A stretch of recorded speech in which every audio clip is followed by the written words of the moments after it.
Hey, what's up guys, aarava here, and welcome back to the episode of my F1 2019 career mode, episode number 88 today for the Chinese Grand Prix in Season 5. If you guys did miss the previous one, the Bahrain Grand Prix, then be sure to go check the one out before you see this one. Off the back of that episode then, we purchased 2 upgrades that could come in for this episode, and thankfully they have. I say could because obviously the efficiencies aren't maxed out here at Ferrari, so there is a slight chance they could fail, but right now we're 2 for 2, so hopefully long may it continue. So a minor engine power upgrade and a minor drag reduction upgrade. Both of those upgrades should help our course today. Of course, we know the car is a little bit slow in a straight line. At Bahrain clearly showed as well that there were times where we're lacking some power still, despite running maybe lower wings. At China here, this episode, I think we'll be running lower wings again, but this will definitely aid us, especially on that back straight, and hopefully won't be such a sitting duck, and we can actually attack other cars potentially off the back end of that long right-hander, obviously in the last sector of China. But there is some rain forecast for qualifying, which means, well, we're going to have to compromise ourselves quite a fair bit, because like I just said, I wanted to run a little bit lower wings than I usually do here at China for the race to make sure we have a good race car, but that also might mean that yet again we might be knocked out in Q1, probably highly likely anyway, because on paper we're still the worst team on the grid. Despite having these upgrades, you can see now every other team on the grid is starting to upgrade there, and massive gains for Renault and Williams there. Renault shoot up from like what I think P4 or 5 on the R&D chart to P1 now, just ahead of Williams there, so they have a massive leap. So I don't know if that's maybe an ultimate or 2 ultimate upgrades coming in for them there. I thought we were making good progress with our 2 minors. Clearly not, so we're really needing a lot of upgrades to come in thick and fast, hopefully, once we get to the European portion of the season, to really solidify ourselves into the midfield and make sure we're there, because obviously right now we have been getting points for the first 2 episodes, but that's been low in part due to a good race strategy and just, you know, pushing like flat out like mad and having 2 pretty good races. Like, we haven't really had any issues in both of those. The strategy's paid off quite well, so it's only a matter of time before we have a difficult race. It might be this one, I don't know. Like I just said, qualifying is going to be very tricky with intermediates and us having to run lower wings for the race there. So let's just get going. This may be a quite tricky Saturday really for us. I mean, they have been so far for us, but even more so today. Welcome to Shanghai, China, for what I've no doubt is going to be a fantastic F1 qualifying session. With the weather as it is today, Anthony Davidson, we have, to some extent, to throw the form book out of the window. Who do you see having the advantage on this slippery, unpredictable track surface? The trouble is, Crofty, they need to be thinking about the race tomorrow. You don't want to go jacking up the ride heights and piling on a few points of extra downforce that you're not going to want in the Grand Prix itself. The Parc Fermé regulations mean that you have to make that choice. The best thing the drivers can do is adapt with the tools they have available in the cockpit. Moving the brake bias forward will help stop the rear end slipping out under braking, and opening up the differential can really help tame the oversteer on corner exit. The drivers that can make best use of these techniques will have the best chance for success here today.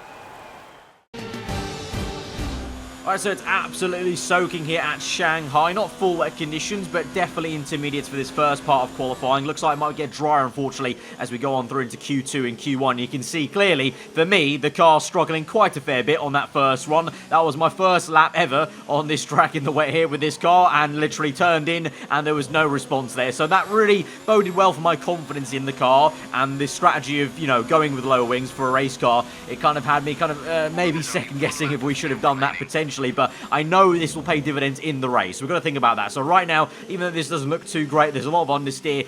You know, we go for a second consecutive lap, actually, that was, as I fueled up enough for 2 laps in a row here. So hopefully getting enough time. You can see that on the top right there, about nearly over 2 seconds there, as you would expect, really, having gone off at turn 1 through the last corner. Little bit wide on the curve there across the line. What's it going to be from P20 to P17 only then? And we go again for a final and 3rd attempt here in Q1, but it's not looking great, because now I'm down to P19 again, and Russell is only in P18, so it looks like really this is legit where the car is in these conditions, on this track as well. You know, you've got the long straight, which is not going to help us, and then added in my situation where I've run lower wings, and that's not what you need in the wet. And you can see clearly having major issues as we skate across the line in the last corner. It didn't even improve my time on that 3rd flying lap there, and so in the end it is indeed P18 and P19 for George Russell and myself. We're separated by a 10th, so that tells me that literally this is where the car was in these conditions. If it was dry, I'm not too sure. Q4, we might still struggle probably to get through into Q2. That's where the car is, unfortunately. But the big but here is that, like I just said many times, we've set the car up for the race. So tomorrow,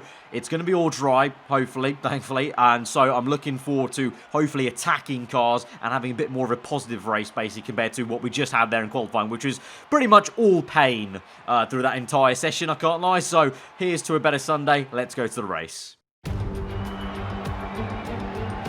It's time to find out which driver is up to the task of claiming the Chinese Grand Prix. We're here in Shanghai. Shanghai International Circuit then, a 16-corner high-speed thrill ride. The long and ever-tightening right-hander at turns 1 and 2 tests a driver's patience, and the flat, open to the elements location, tests their skill in a crosswind. 2 DRS zones will assist passing, and overtaking is available into turn 1 and of course down the kilometre-long back straight into the hairpin at turn 14. Alongside me to discuss all the action today is Anthony Davidson. Thanks for joining us, Ant, and tell me, you were down in the pit lane earlier. How do you think the track conditions are today? Well, it's looking a bit cold out there, if I'm honest. These tyres have quite a narrow operating window in terms of the temperatures they need to extract the best grip. So with a cold track surface, it's going to be harder to keep those temperatures up, which will lead to lower grip and maybe more mistakes. Before we begin, let's take a quick look at the grid lineup for today's race. Young superstar Max Verstappen starts from pole position with Pierre Gasly alongside. Looking down the rest of the grid, we have Weber, Fiat, Daniel Ricciardo and Hamilton, Leclerc, Raikkonen, Perez and Antonio Giovinazzi, Hülkenberg, Vettel, Lando Norris and Bottas. Magnussen, Grosjean, Devon Butler and George Russell, the engineer, and Lance Stroll brings the grid to a close. And now it's time to head down to the track. Well, from the back row of the grid, it's really hopefully only forwards. If it's backwards, then that's going to be an absolute nightmare of a race. In terms of the strategy, it'll be a one-stop for us. Starting on the medium tyres, we're being recommended by the game and our engineer, and then going on to hard tyres. I had a quick look at the race director just to check what everyone else was doing, because it did get to dry in Q2 and Q3. So it looks like, well, pretty much everyone is starting on the soft tyres, actually, apart from my older championship rival, Gasly, who's on mediums, up in second place on the front row. So he's very well placed for a really awesome one-stop. I'm going to guess that maybe even the guys on soft tyres will be able to pull off a one-stop, but they may face more tyre wear, of course, as the soft tyres get through to the end of their stint. So that's going to be where hopefully we can make the gains, probably around lap 10 to 12, where those guys are going to make their pit stops. Hopefully that's when our medium tyres kick in and we can have the advantage there. But it's going to be interesting to see how the first few laps go, being on the slower compound tyre compared to everyone. I'm quite surprised, actually, everyone qualified on the softer tyre in Q2, but I guess it must have been quite a green track, so they just went for the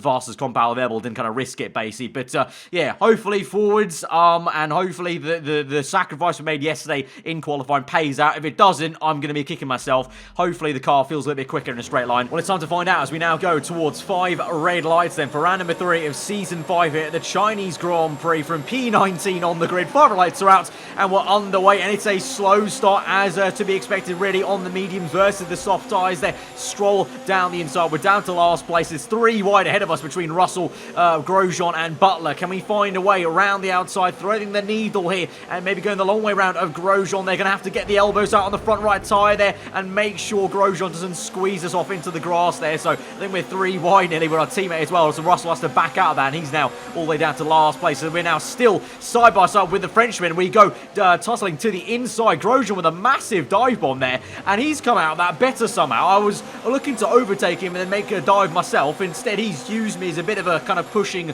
and a kind of an instigator for that move that he's made. And he's gained about 3 positions there instead of losing 1 to me. And so instead, I find myself still down in P18 then, maybe P19, as one of the Red Bulls has a look. Stroll on the inside, not having any of it though. We get the elbows out and make sure we are up, going to maintain that P18. But yeah, not exactly the electric start I was hoping for, especially after we went round the outside and got the move done on Grosjean initially. I thought that was going to be quite good then, that we could dive bomb down the inside of Magnussen there in the Williams, but alas, it wasn't meant to be. But as we go down the main straight then, it's a 1-2 for Renault, so clearly those upgrades working well for them this weekend. I think that's Gasly fighting the Toro Rosso, but coming back to our POV, then we're watching ahead. 3 cars very close to get Grosjean, Butler, and Magnussen here. Can we find a way past? We move to the left, try and maybe get a tighter line in for the hairpin, get a better exit there, but alas, no real room to work with at the moment. So just playing it patient here. I've got to really in these kind of situations where there's a lot of traffic to get through, because I don't necessarily have the fastest car ever, so I can't really just dive it in and expect to make the move here. I need to kind of tactically work out where the car is fastest ready through this, because of course these are the first laps I've done on this track in the dry. But hey, look at this, round the outside we go of Grosjean again for the second time now in this race. This time though we get it done because he's got some damage on his front wing, and that was a really slick move there, because we got the move done on Butler, and I was still overtaking Butler as we overtook Grosjean on the outside there. So really nice move. And so now we're in P16 chasing after Kevin Magnussen then in the Williams. We've got some fighting up ahead as well ahead of him, so that will hopefully slow those cars down. And you can actually see ahead, you can also see Hulkenberg, and that train there is not too far off. So of course the grid is very close, so even though I'm P16, P1 is not too far away here, so there may be some points on the cards here today. I'm hoping so, really. It's a long Grand Prix. We're only 4 laps in, up into P16. I would hope that there would be at least 1 or 2 measly points available in this Grand Prix, especially with the 1 stop and maybe some people doing a 2 stop or their soft tires wearing out. I would hope so. But right now we're just trying to focus on Magnussen. Couldn't overtake him in sector 2, unfortunately. You're going to have to wait to the back straight now to lap number 4. The positives in this race though is that the car does feel pretty damn quick off the corners. Yeah, I can feel in the toe we are gaining a little bit more than we ever did at the Bahrain Grand Prix. So with DRS added onto that, hopefully we'll actually be gaining on some people down this back straight. And speaking of that, here we are going to have DRS now for the first time in this race on Magnussen, who's going to try and make a move now on the Haas to the inside there. K-Man goes, and they both dive bomb a Toro Rosso there. So 3 wide we've got between the Williams, Haas and Toro Rosso. Now we're just waiting and watching and seeing what we can do there. Can I make a move? We're going to go a little bit early on the brakes, cut in tight here. We're going to shimmy and shake to the inside and make a double pass to the inside. A bit of a sandwich that was between the Toro Rosso and the Williams, and now we get the toe. We've pulled out on the right, and down the inside we go of turn 1, and we've made a 3rd overtake. So that's 3 moves done in the span of a matter of seconds. Absolutely sublime overtake and moment for me in this race here in lap number 5. Probably one of the best actually overtakes I've done on this game ever, I think, in terms of just the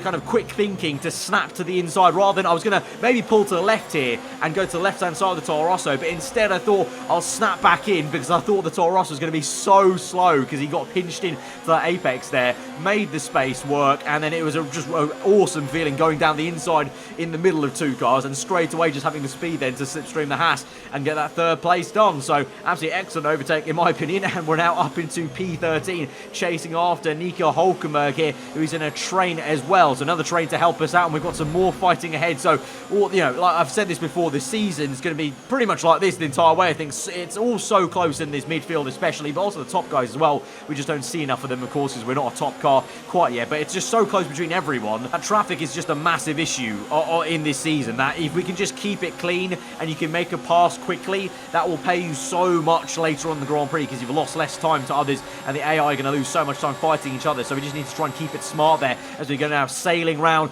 the outside of Nico Hulkenberg. Very smooth, and I've got to say, I've been making a lot of moves around the outside of this Ferrari. I don't know what it is compared to previous seasons, but this Ferrari just invites going easy on the brakes, kind of letting through and kind of letting the car roll through on the left or right depending on which corner we're taking it, and so it works out. But unfortunately couldn't quite get Raikkonen then into turn 1. Gonna have to kind of just be a little bit patient there. Had a little look, but wasn't meant to be, so we'll try and cool down the engine, because that's going to be an issue as well, being behind him in the dirty air in sector 2, and just come again maybe for the next lap, possibly on lap number 8. But as we go through the left hand at the end of sector 1, being lean mixture, trying to cool down the engine is going to make us susceptible to Hulkenberg behind. You can see on the right straight away the engine temp went down, but here goes Hulkenberg, then he goes from the left to the right there. You saw that in the mirror. It's really nice to see actually the AI make such a dive bomb like that, but we're able to keep it through and just remain calm really, and keep the pressure on Raikkonen as he also pressurizes Lando Norris here. But this time a little bit more well prepared. The engine's now not overheating, so we're in standard mixture now, so the car's a little bit quicker off that corner, and then also we can use some more ERS as well and try and just get Raikkonen, I think probably in sector 3, I would say most likely. So this is really just about keeping it as close as we can in sector 2. You can see we're on medium ERS, because at the end of sector 1 and through sector 2 there's really no point trying to deploy too much ERS, and it means I can run hot lap mode and overtake pretty much every single lap here. But I've been radioed in at the start of this lap that Sebastian pushing Vettel up ahead. You can see there who's joined the party has got a issue with his car, mechanical issue, and so he's real slow, and he's backed up into Norris and Raikkonen. Those two are side by side. Raikkonen goes slow. Can we make a move here as Raikkonen gets clumped in behind Vettel? We're going to make a move on the outside again. Surprise, surprise, of a car. Round outside of Raikkonen we go, as Vettel is so slow mid-apex. It actually even forces me to recheck my racing line. They had to lift off, otherwise I would have smashed the back of the German here. But now we go down this straight, DRS open, and we pull through. He's a sitting duck. He's got a massive problem there. So unfortunate for the German in the Williams. You can see it's 3 abreast as Hulkenberg and Raikkonen go either side of Vettel there, and he gets pinched in at the apex. So wonderful stuff there. Not so wonderful for him, obviously, but great action indeed for us to watch. And as we swing through the last corner, a bit of snap of oversteer as we're pushing hard to try and catch Lando Norris. Of course, at this stage, lap number 9, like I said, around here to the next few laps, this is when my car will actually start to feel faster in the corners than everyone else, because my tyres are not wearing out as much as these guys on soft tyres. So here we go now, and look at this. This is not a sight I was used to at the Bahrain Grand Prix, closing quite a fair bit to a car with DRS there. We had a little look on the left, but Norris is able to keep the position. We did pressurise him though, because he made the mistake on the lockup there, so we have got him a little bit hustled and harried potentially as we move on to lap number 10. Again, getting very awkward on the curb there, but we keep it through in a straight line. DRS now for the second time, and now we're going to power past Lando Norris and get up into P4 now. It is actually, as some people make their pit stops, including my teammate George Russell there. But I've got to say, it's feeling great now. After 2 episodes of feeling pretty slow in a straight line, finally the compromise has worked out for us, and the car feels very punchy actually in a straight line for once. So maybe it's the upgrades, maybe it's the wings. I'll never know for sure which one did it the most, but it's just good to have a decent race car here at the moment here to try and get some decent points from what was obviously a very far back P19. And so on lap number 11 now, we're up into P2 as everyone else apart from Gasly have made their pit stop. Of course, Gasly started on the mediums along with me. So now we just try and do the best job we can of closing up to him, maybe keeping up with him basically, and then we'll just see out our first pit stop basically. And as we transition on to lap number 14 now, it will actually come on this lap. We're going to cover off Pierre Gasly here as well, it would seem, as Sergio Perez is out of the Grand Prix there, so one less McLaren to worry about potentially, and maybe one free position actually, because I'm not sure. I think Perez was actually ahead of us in this race before, so that's one free position we're going to definitely gain there. So definitely I would say we're in the low points now, which is kind of still crazy to say that I feel so happy about being in the low points, but that's just literally where we are there, and I've already rewired my brain to really stop thinking about Ferrari and podiums at the moment. It really is a case of Ferrari, this car, trying to get it to low points basically every single race, which I'm kind of enjoying, to be fair, as well. I hope you guys are as well. It's been a mega scrap so far in the first 3 races we've had, and obviously this third one's not even over yet as we come out ahead of Lando Norris and Gasly ahead of us on the hard tyres as well. The people around us on mediums, like I said, they probably will be able to try and do a one-stop from softs to mediums, but it's just a case of what the tyre wear will be like at the end of the stints. But Gasly was very slow indeed there off the second corner on his cold hard tyres. I had a little look there, and it's kind of odd to see him go so slow. I wonder, I don't know, is this the first inkling that maybe tells us that the Racing Point car maybe just isn't that great on the harder compounded tyres, and that's an issue Gasly will have to deal with. And this Ferrari doesn't feel too bad actually off the hards, I've got to say. So maybe for once, and the first time in this game, one of my career mode cars actually feels kind of nice on the hard tyres. Usually I always favour the softs here in general in the F1 games over the years, but this car doesn't feel too bad on the hards. But there goes the 2 Mercedes cars ahead of us there, Ricciardo and Hamilton, and then of course us following through. I don't think we're able to really catch the Mercedes cars. I think maybe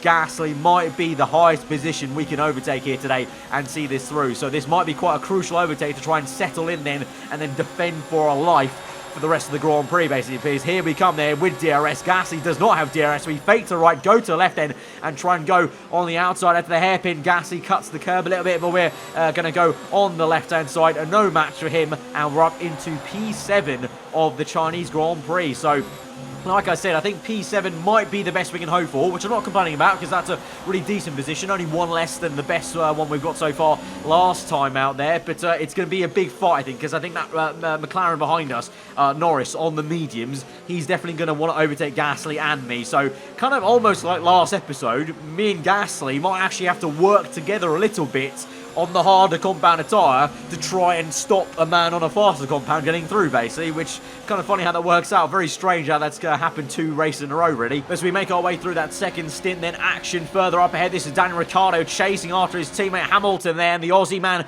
will go on the left. Can Hamilton defend? This is quite crucial for the championship early on here, because of course Hamilton's got a decent lead after getting second and first in the first 2 races. So Ricciardo taking points off his teammate will be really good news for everyone wanting to be in the championship fight, really. A la kind of Verstappen, Gasly kind of getting in there. Of course, the 2 Renaults, I believe, are still 1-2. So Renault are really dominating this Grand Prix after having upgraded. But Ricciardo gets the job done then and gets the better of Hamilton. And look at this. This is action behind us. Gasly with the overtake around the outside. Actually, Norris had already overtaken him. So this is a re-overtake there. Gasly goes on the outside. It's a real aggressive, punchy move there from him because he kind of wobbled around and nearly hit the back of him there. But he got the job done. And Gasly's back ahead of Norris and behind me once more. But before Norris did get him, actually. So that bodes well for me that Gasly's actually putting up a fight. So like I said, me and him can work together to keep that McLaren at bay, and also potentially those other 2 cars of the Toro Rosso there and the other Racing Point who are also on the mediums here. So at the moment it really is just the kind of hard versus medium fight, but also at the same time Gasly's fighting me, so it's hard versus hard here as we go on the inside. But you can see I get very aggressive. That was maybe on the fine edge of what was acceptable, but I just basically had enough of him trying to go around the outside there. I was like, nope, you're not going to get that on lap number 19, and so we keep ahead in P7. But having done that now and being that aggressive with Gasly's meant that Norris now is the one behind me, and he's going to have a good run. The McLaren is decent in straight line, it would seem, but you can tell there he's not gaining as much as I think he would have last episode here. So the upgrades have really worked out a treat, as well as the setup there, I say again, and so we maintain that position just about. I kind of parked the car very awkwardly in the middle of the circuit just to make sure he couldn't kind of make a dive on the outside or the inside, really. So I think that's kind of going to be the kind of tactic, basically, placing the car as well as we can, because we're only just about keeping ahead of him in a straight line for now. And at one of these points, he will probably get a decent and better run than the one he did previously. But on lap 25, we're going to hark back to last episode and play this very cleverly there. Lando Norris closing up there, so we're going to lift off on purpose, let him through side by side here. So he's probably thinking, okay, can I get the move done down the inside? Yeah, you can do, because that's that line just there on the white line on the track, that was the detection point of the DRS. And so as we come through to the activation points, although I got a little bit wayward there as I had a little look to the inside of Norris and he wasn't having any of it, we're going to pull through with DRS once more, overtake mode, kind of pull Bottas along with us. So Gasly's been overtaken now by the Toro Rosso, so that's him probably done for the kind of middle points, and he's probably going to try and end up in P10 or P9, I would say. But we're pulling through back in P7, and we've only got 3 laps to go in this GP. But now we've got 2 cars potentially on the mediums chasing after us, Lando Norris and Bottas. But we'll see how things progress as we now move through to a bit more of an overcast last lap here on lap 28. But we're still P7, but Lando Norris is still very much in the mirrors there, and so we've got to survive one more straight. This time, unfortunately, I couldn't pull off that little cheeky move there to get DRS, so we're going to have to try and just stay put ahead of him. But there you go on the top of your screen. Max Verstappen has won the Chinese Grand Prix. It's been a dominant display for both Renault cars of Verstappen and Weber, so fair play to that team with the mega upgrades this weekend. I was you shouldn't really be surprised, really, to be fair, with how far they came on the R&D chart. But back to us and our fight. You can see keeping it calm in the middle of the circuit there, cool as you want, and we're going to keep this P7. And actually Bottas tries to go side by side with Lando Norris there, so that's going to help me out in the last efforts in the last few corners. So here we go now through the last bend onto the main straight, and we're going to come through for a very, very solid P7. I will take that from P19, remember, from P19. That is a really decent race from us, I think. Renault have pulled off a sublime performance to secure the top step of the podium today. Talk to me, Ant. What was it that set them apart from the competition today? Well, time management probably played quite a large role in the outcome of this one. As ever, it's not just about speed, it's all about maintaining that speed consistently over a stint, over a race distance. So being able to keep up the lap times while still being smooth on the controls and gentle on the tyres, that's really where the race was won today. Here come today's winning drivers, and what a race it was. This is a team that knows success very well in F1, and they're just itching for even more. Congratulations to the Renault team for their excellent win today.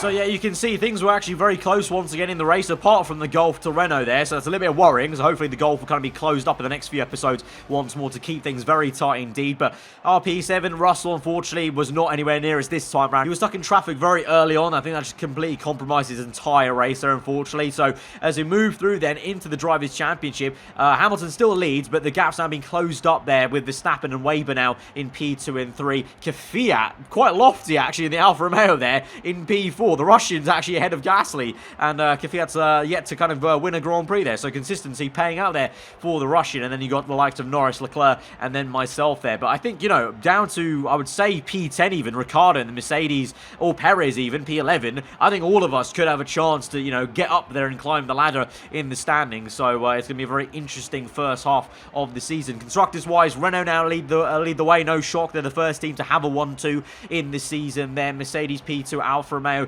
P3, Racing Point. We're down to P8 as it actually stands, so we actually lost the position there to Toro Rosso, and that's lo and behold to also George Russell not scoring any points. So I feel like this season, until we get a good car that can maybe get podiums and win races, I don't think we can really rely on Russell to get any points here. It's going to be very tough. I mean, if you look at Ferrari last season, I think Ricciardo was the one that scored most of their points last season, not Russell. So I think it's going to be, a case of I'm going to be the breadwinner for the Scuderia this season for sure. But we move through then to the end of the episode. We have a decent haul of points now to purchase some upgrades, and we've got Baku next. So obviously the motorway circuit, we need plenty of power.